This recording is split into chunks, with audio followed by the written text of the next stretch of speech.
Hello and welcome back to Turkish Cuisine. I'm Janine Aloisi. Turkish breakfast has such an impact on people that travel to Turkey that in fact many of the people that we interviewed were so impressed with it that they continue having Turkish breakfast even after they return to the States. That is why this episode is dedicated to just that, the art of Turkish breakfast. So let's go to Jennifer's kitchen.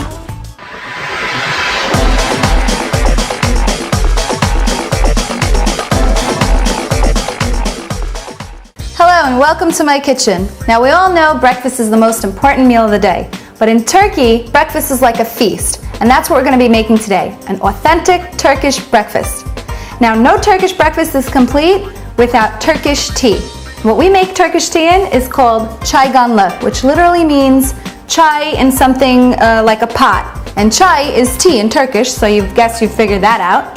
Now what we do in this çaydanlık is we boil the water over here in the bottom part, and then we take the top part and just put tea in here without the tea bags. And this is what Turkish tea looks like. It's a little darker in color. We don't use the bags or the filters because we filter it out later with right here what we call a süzgeç or a strainer. And see, they make them little for Turkish tea. So I'm just gonna do 2, 3, 4, 5. Now the point of this is being very concentrated. This is dense, and then what you're going to do is pour the boiled water on top of your dense tea and then let it boil together. Now this is great at the beginning of every breakfast. Make your tea and just let it simmer. Now if you have other things to prepare like your eggs, your tomatoes, your cucumbers, your cheeses, you could just lower this and let it simmer and boil, and it keeps it hot. This way you can prepare everything else and then serve everything together, and people always have hot tea.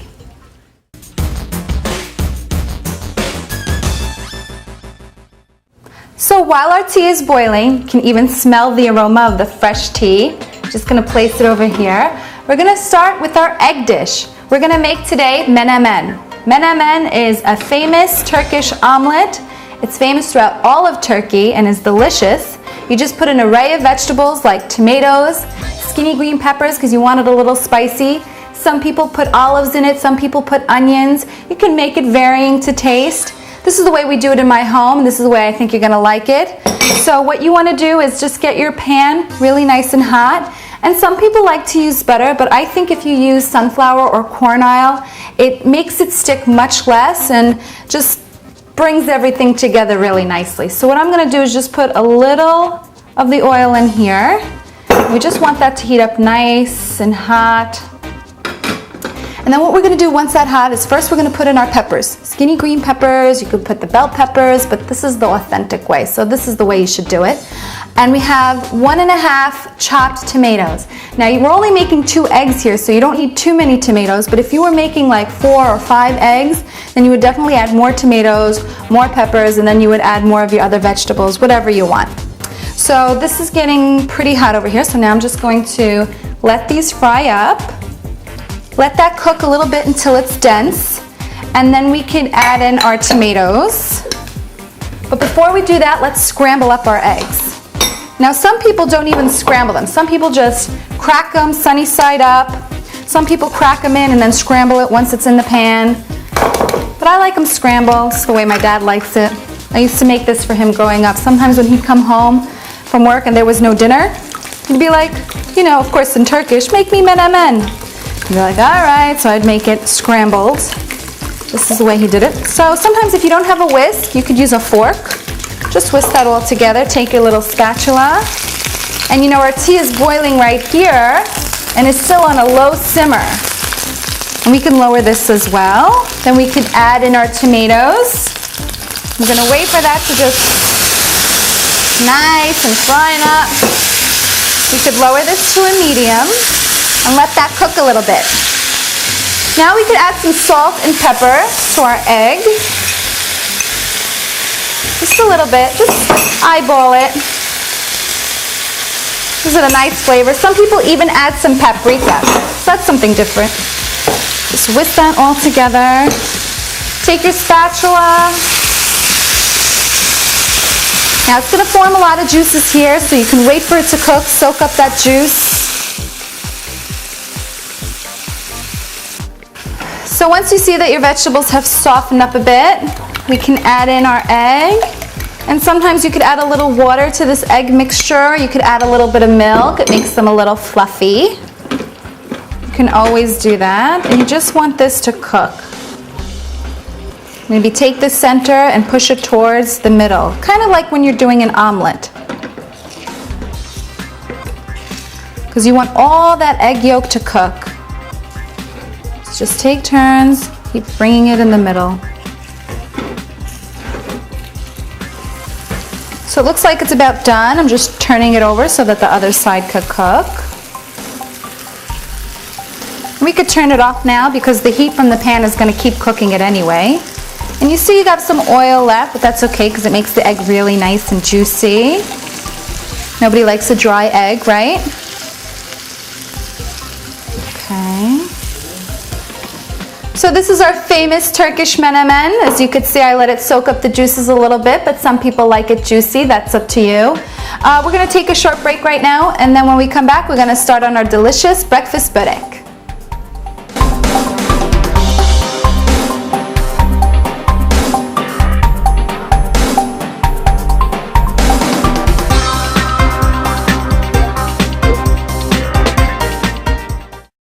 Olives and olive oil have an important place in the Turkish culture, and because olives are a staple of Turkish breakfast, our research crew went on a quest to find an expert on this subject.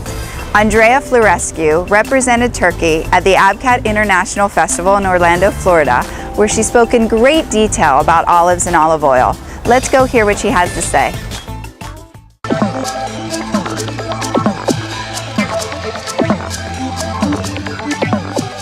Before I go into details about olive oil per se, I'd like to just talk a little bit about the olive tree history and geography and trade. The olive tree originated in Asia Minor, which is modern-day Turkey, Syria, and Palestine. It was cultivated 6,000 years ago, according to our records, and the oldest olive oil press is from 1000 BC. It was found in Palestine, so it's 3,000 years old. We've been eating olives and olive oil for many, many thousands of years. Nowadays, we see olive trees growing in Australia, Japan, even the United States, where Christopher Columbus brought the trees. But still 90% of olive production comes from 7 countries on the Mediterranean. Actually, Turkey is the number 5 top producer in the world for olive oil. And it's only producing at 1/4 of its capacity. The industry is growing very fast. So you can imagine Turkey will become a leader, even more of a leader in world production. Olive trees have, like I said, have a very old history, have been with us a long time. And it's interesting, they show in every world mythology. They're a symbol of immortality, of peace. As you probably know, the olive branch with a dove.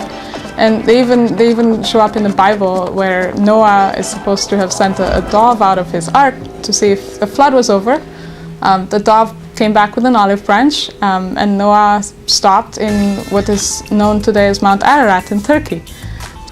There are 688 types of known olive trees, so that means there are that many types of olives, and they can vary by color, by shape, by size, as you can see here. This in the far corner, the black olives, are really the way they are traditionally served in Turkey. Olives, when they're unripe, they're green, and then the riper they get darker. These here, the pinkish, kind of greenish olives, are actually the type of olives that you would make olive oil from. There are 85 million olive trees in Turkey, and it's an estimated 250,000 families involved in growing, producing olives, producing olive oil. So you can imagine it's a very, very important industry for Turkey. Olive oil has been known for years and years for its health benefits. Actually, there's a Middle Eastern proverb that says that olive oil will cure every illness except for the one that you're going to die of. So use olive oil a lot in your daily cuisine. Eat a lot of olives. Definitely go eat olives. Turkish olives are usually pickled with all different kind of flavors, so they're really delicious. So do that. Go to your local store, buy olives, buy olive oil, and use it in every dish, at every meal if you can. Also, Turkish cuisine is extremely healthy, so try recipes at home or visit a Turkish restaurant and see. It's both delicious and it's very good for you as well.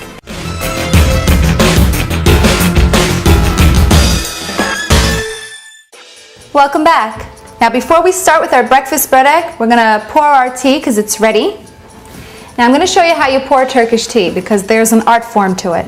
Do you like it light? Do you like it dark? Most people like it light. This is how you do it.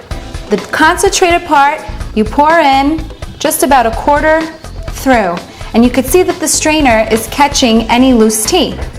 And then you can just take the strainer off and fill it in with the boiling water.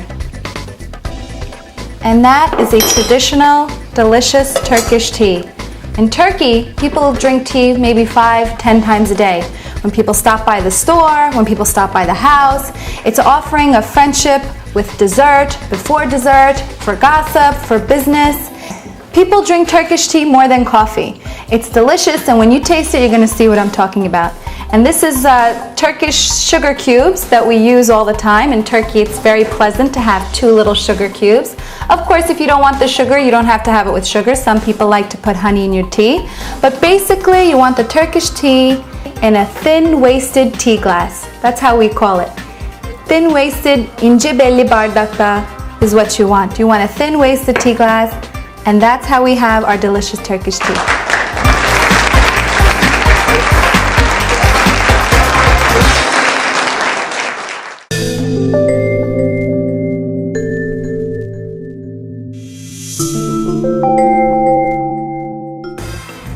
Cappadocia is famed for its landscapes, underground cities, and stone churches. These churches are decorated with vivid Byzantine frescoes, and the history is also reflected in its Islamic shrines. Let's go and see these surreal images.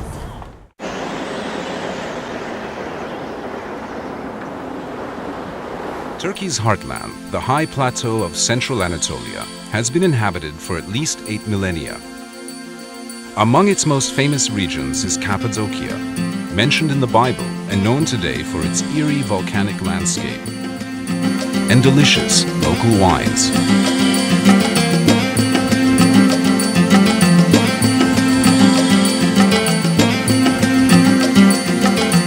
When Mount Erciyes, near Kayseri, was an active volcano, it spewed tons of lava and volcanic ash over the region. The ash solidified into soft rock that was later eroded by wind and water into valleys, plateaus, gorges, caves, and pinnacles. Early Christians settled in Cappadocia to practice their religion in peace. St. Paul visited here, and many monks and hermits sought the solitude of its lonely valleys filled with caves.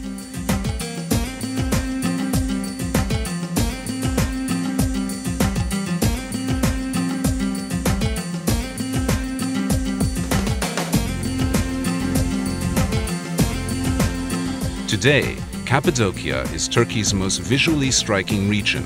Visitors come from around the world to tour the Göreme Open Air Museum, a World Heritage Site sheltering dozens of medieval cave churches. Many of the church interiors are decorated with colorful frescoes of religious scenes. Perhaps the finest are the dark church, called Karanlık Kilise in Turkish, and the Church of the Buckle, or Tokalı Kilise.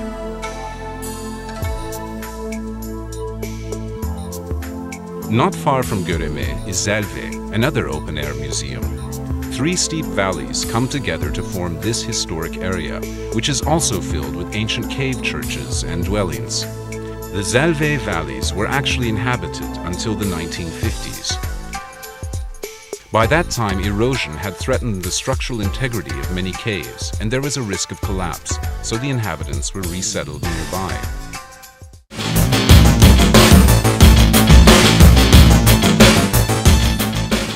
so many different dishes that I tried in Turkey and I would still like to try that I didn't get a chance to try. There's so many fresh fruits and vegetables that are prepared in very unique ways in Turkey. I like cacık a lot. It's with the yogurt and cucumbers, put a little salt in there, it's really good. Imam Bayaldi was one that comes to mind. It's like somebody said, it's like the Imam fainted, and we always thought it was so good, the Imam fainted, so every time we take a bite, we'd go like this. Food in Turkey is just spectacular.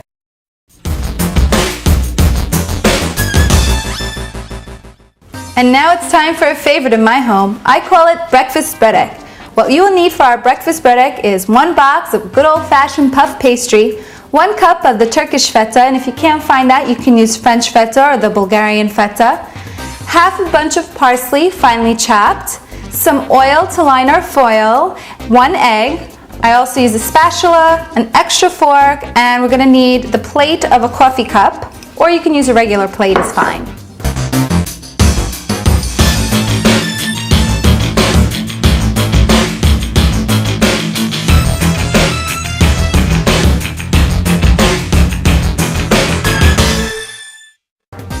So what I do is I take our puff pastry, and you can see I get the ones that are square shaped, but they come in a round too, that's okay, just improvise.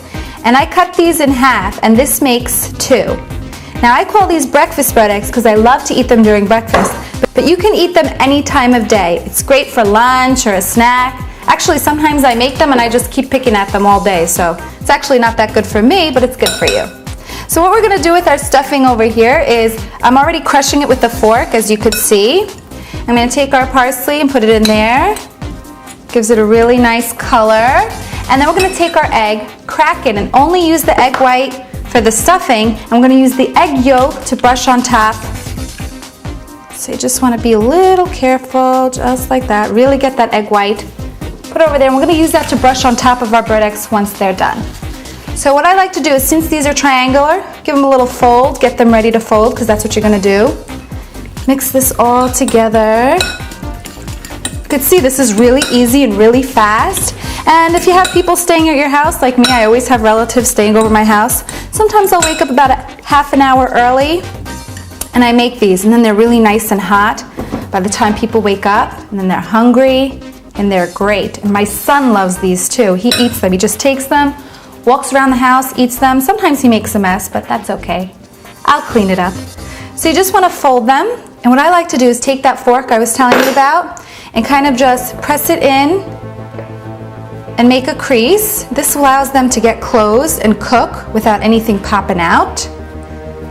And as you can see, sometimes when the dough, when it gets a little warm, it's a little hard to maneuver and it's a little stretchy. So that's where I take my little plate, my little saucer, and I kind of, fake it like they're perfect, even though they're really not.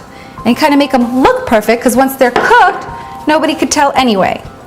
You just want to take them with the spatula. And if you don't want to make the whole pack of the puffed pastry, that's okay. You can freeze the rest. And it's great. You could just take out a few anytime you're ready to make a little snack or an appetizer. And you just want to do this until they're all done. Now, like I said, 1 square makes 2. So we're going to make 8 today. So you only need 4. So get it? Divide it in 2. You do the math. And it's actually very easy. Very simple. So you don't need to fill them up too much, because when you cook them, you don't want anything to spill out. So you just want to take a fork and kind of make a little groove. Now I know it looks a little messy just like that, but after you clean it up and you brush the little egg yolk on top, they really look like restaurant quality, and they taste delicious. They're so good. I mean, I love anything with cheese. Now, börek is very versatile. There's so many different ways to make it. I make the sigara böreği with the phyllo dough. Is actually very easy, but this is the one with the puff pastry. It makes it more like sort of like a cake, if you will. I don't know. It's more filling. It's less like an appetizer, more like a meal. So you want to keep doing this until all your phyllo is done, and you're preheating your oven for 350 degrees. See how when it gets a little warm, they get a little hard to maneuver, but that's okay. We'll just improvise. So you want your oven to be heating at 350 degrees, and then you want to bake these for about 20 minutes or until golden brown. And once they're all here, we're going to brush them with some egg yolk, and we're going to put them in the oven.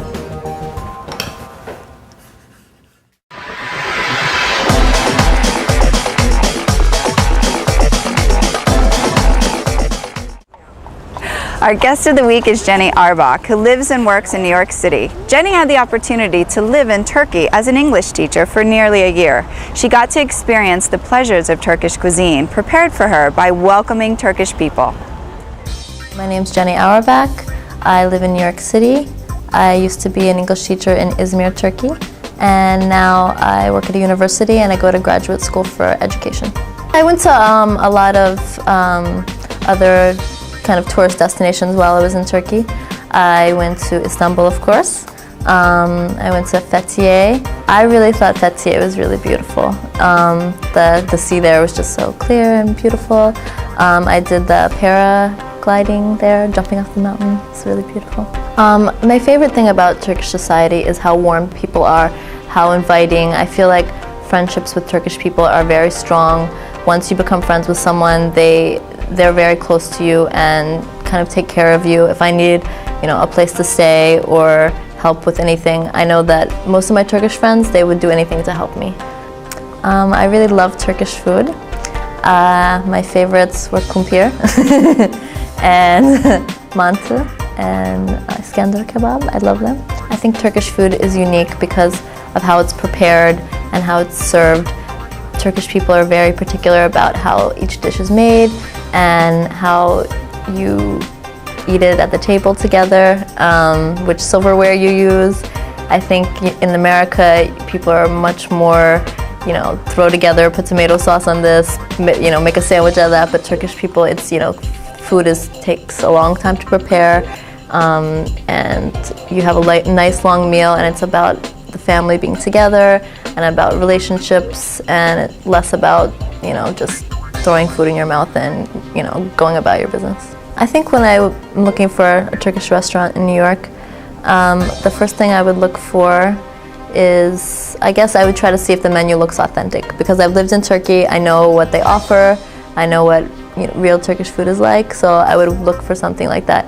I went to a restaurant once and had pide with mozzarella cheese. I didn't like it. Okay, if someone asked me to recommend to them what to do when they're visiting Turkey, I would tell them to visit important places like Istanbul, Izmir, my favorite place, to go to the sea in the south, go to the beaches, maybe Bodrum, Fethiye, somewhere in the south. I would recommend to try as much food as possible. The food's delicious, but also to maybe spend some time off the beaten track, maybe go to a village and see what life is like there, because I think life in the cities in Turkey is very different than what it's like in villages, and so it's really important to see that contrast and how the development that is happening in the city is totally different than what's happening in other parts of Turkey. For those of you that have never been to Turkey, you've never tried Turkish food, I definitely recommend that you go, enjoy yourself, try the food, meet wonderful people, and you will have an amazing time.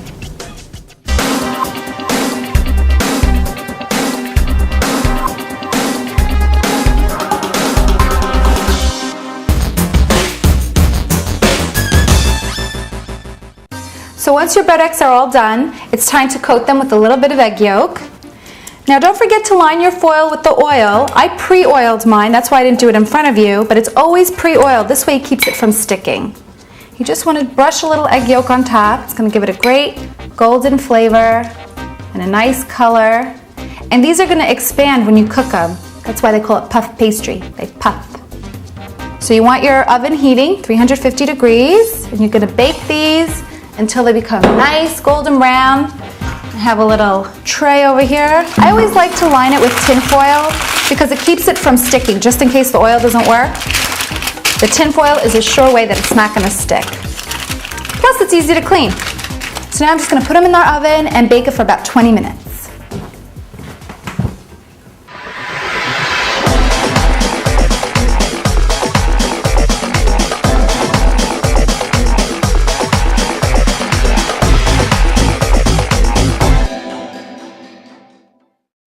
Our restaurant of the week is Istanbul Restaurant, located in Brooklyn, New York. The decor is in the style of the Ottoman period, and along with its friendly service, it only adds to the tranquil atmosphere. And if that's not enough, wait till you try the Turkish food. Sweet and delicious.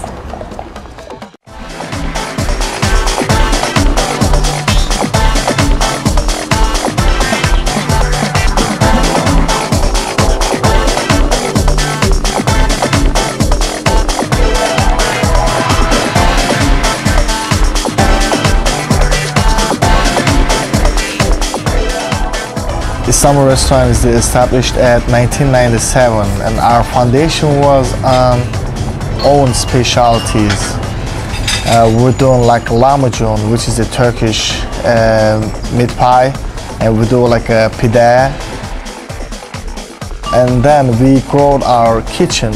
We extend our kitchen and we start doing kebabs, seafoods, more appetizers, salads.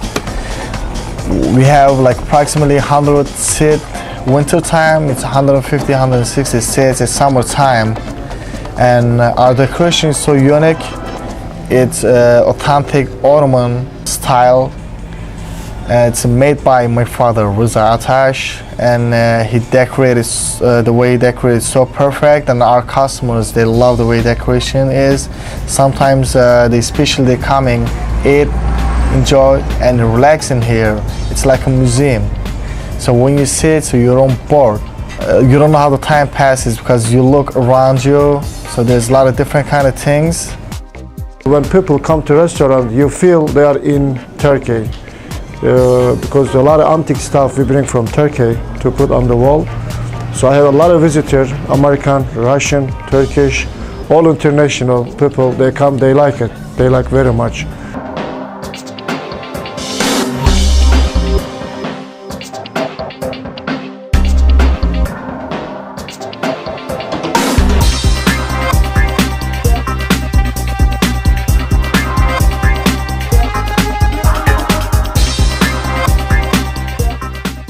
Also, when we opened this restaurant first time, the New York Times make news about the lahmacun, and they say Turkish answer to pizza. So after that newspaper, a lot of people come to see how we make Turkish pizza. So everybody happy. Still they coming. Still we keep same design, same decoration.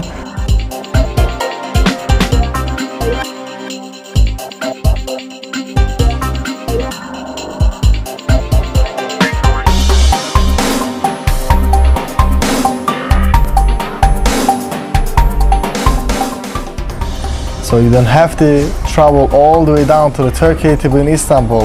You can come to the Brooklyn to visit in Istanbul in Brooklyn. So bring Istanbul closer to you.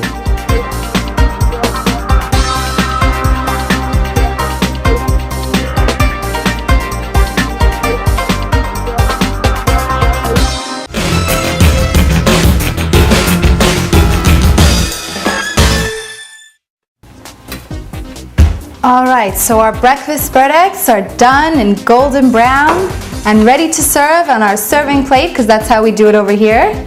So you could take your tongs and just kind of lift them up, and they're gonna slide up really easily because you place the oil on the foil. And you don't want to smush them when you're taking out, just very gently put them on the plate. Now this goes great with Turkish tea or coffee and some tomatoes and crunchy cucumbers. Some olives, traditional Turkish breakfast. But let me tell you, once you taste these, you're gonna be eating them all day. You're gonna snack on them like a little cheese sandwich. I mean, who doesn't love a cheese sandwich, right? So here is my famous breakfast bread egg. You're gonna taste it, you're gonna love it, you're gonna see what I'm talking about. I hope you enjoy it, and afiyet olsun.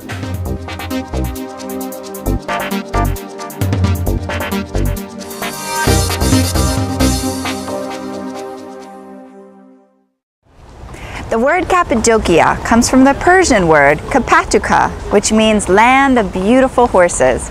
Let's watch the second part of that video.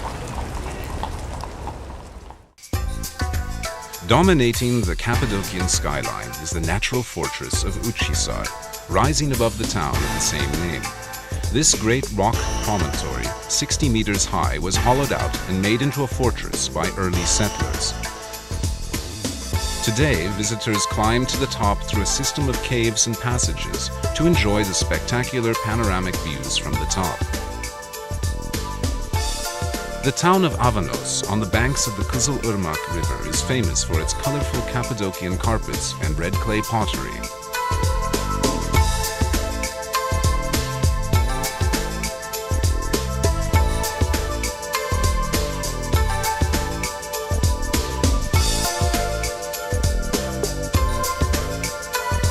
Among the strangest sights in this unusual region are the underground cities, vast labyrinths of tunnels, caves and passages reaching 7 and 8 stories into the earth. They were inhabited during the 7th and 8th centuries by local Christians seeking refuge from invading Arab armies. 36 underground cities, large and small, have been discovered in Cappadocia. Each underground refuge has kitchens, wine and olive presses, dining halls, stables, sleeping rooms, storage areas, deep wells, ventilation shafts, and even churches.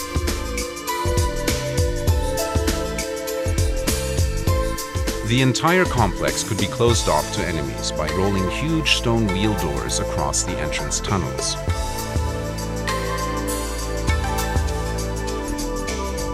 Konya, to the west of Cappadocia, was an important city in Roman times. During the Middle Ages, it was one of the chief way stations on the Silk Road,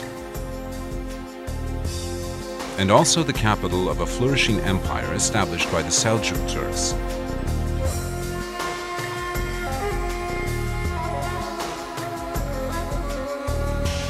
At the height of the Seljuk power of the 13th century, Konya was home to Mevlana Celaleddin Rumi, one of the world's greatest mystic poets and philosophers.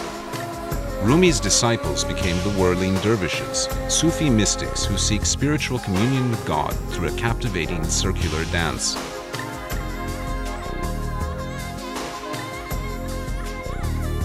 A common sight in Cappadocia are the caravanserais, great fortified structures built to encourage commerce along the Silk Road. Wealthy Seljuk Turkish benefactors, both men and women, provided funds to build them. They also provided daily food for caravaneers, fodder for the animals, mosques for worship, baths, and medical and veterinary care. Caravanserais were built about 20 kilometers apart, a day's travel by camel caravan. Over 100 of these fine buildings can still be seen in Turkey, many of them in Cappadocia. Did you know that olive oil can protect you against heart disease by controlling bad cholesterol while raising good cholesterol? Let's get back to Andrea and see what other things we could discover about this amazing product. There are several different types of olive oils that you may have seen in your store. There's extra virgin olive oil, virgin olive oil, there's pure olive oil, and then you might have seen refined olive oil and light olive oil. I will mainly talk about the first three. Extra virgin olive oil and virgin, the differences are in acidity levels. So extra virgin olive oil has acidity that's no higher than 1%. Some companies actually stress that it should be 0.8% in order for it to be extra virgin. Extra virgin olive oil, which is all of the olive oils we have here with us, is produced with a cold press and from the first press of the best quality olives, which are picked and then taken to the press immediately after they have been picked. Virgin olive oil is slightly more acidic. It can have acidity up to 2%, and it could be from the second press of the olives. However, it's still a cold pressed olive oil, so it's kind of extra virgin olive oil but a little lower quality. It's still very good.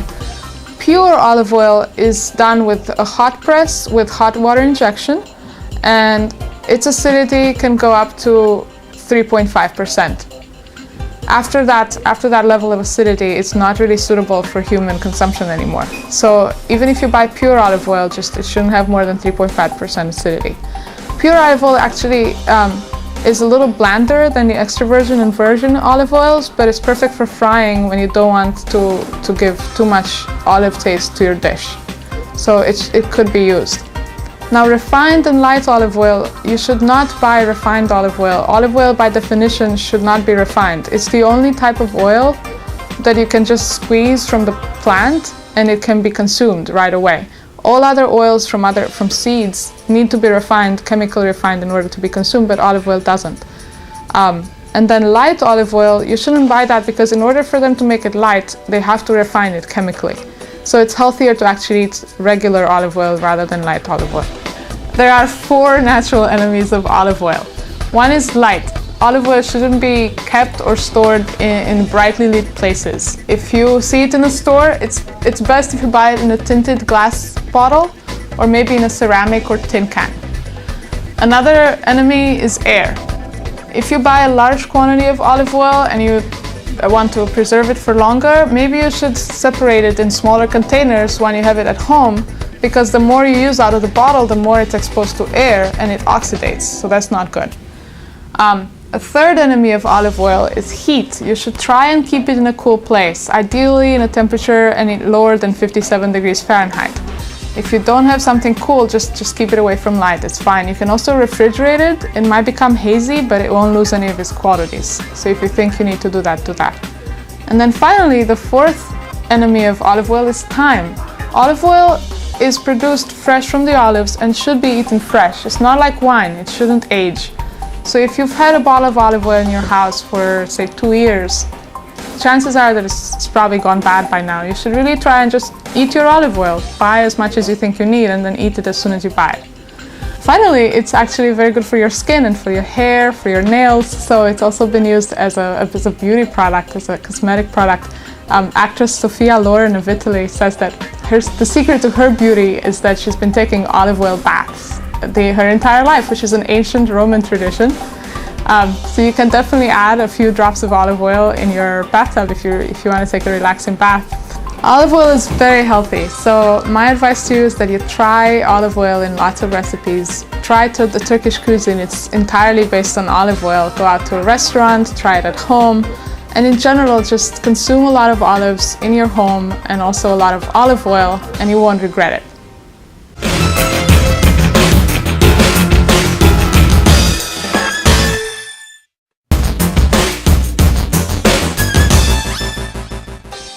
So now you have a taste of our delicious Turkish breakfast. You see why we feast every morning? We have the mouth-watering menemen or egg omelet. We have an array of vegetables, which is a staple of Turkish breakfast every morning. Cucumbers, tomatoes, and black olives. A lot of people even get these vegetables from their garden. But every morning, no matter how simple the breakfast, you always have to have the cucumbers, tomatoes, and olives, and the bread. Even if you don't go so far as having the menemen, you can always make a hard-boiled egg, which is also a great traditional Turkish breakfast. But as you can see, we've added a lot more because no Turkish breakfast is complete without cheese. And we love cheese in Turkey, we love cheese in America, everybody loves cheese. So what we have is Turkish cheese. We have Turkish feta, or you can get, like I said, the French feta or the Bulgarian. Anyway, it's okay. And we have the kasheri cheese. Now the type of kasheri cheese that we're using here is called taze kasher, which is a fresh kasher. It's much softer. You can get the sharper kind too. The sharper kind is great when you're cooking. But if you're going to eat it fresh, the taze one is great, which means fresh actually. We have my favorite, the breakfast börek, which you can make this with anything. Like I said, you could snack on it all day. It's really delicious. We have our famous Turkish tea, which is mouth-watering and delicious. Like I said, they even drink it more than Turkish coffee. And then what we have right here is called pastırma. Pastırma is a type of aged or cured beef. It's actually delicious when you cook. You can put it in all different types of böreks. You could cook it in your eggs or just put it in some bread and eat it as a sandwich. But the bottom line is that the Turkish breakfast is very versatile and healthy. Healthy food is what we wish for everybody. So join me next week and we'll explore more of delicious Turkish cuisines, lunch and dinner. And thanks for tuning in.